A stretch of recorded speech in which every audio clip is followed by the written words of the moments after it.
How to fix no sound on YouTube. Fix YouTube sound not working. Hey everyone, welcome back to the channel. In this video we're going to learn how we can fix if there is no sound on YouTube, so make sure to watch the video till the end.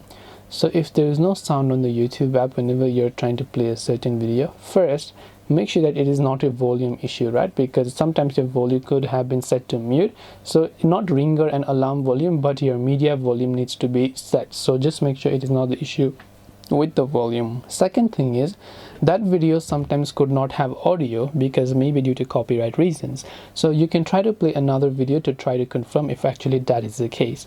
If it still doesn't work, then there are a couple of things that we can do. Long press the YouTube app icon, tap on the I button to come to the app info page, go to storage, clear cache, and you can also try to clear the storage.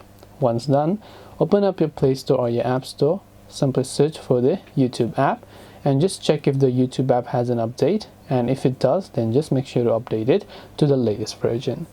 Hopefully one of these may have helped to solve the problem. If you have got any more questions, then feel free to leave them down below. Thank you for watching till the very end of this tutorial, and see you soon in the next video.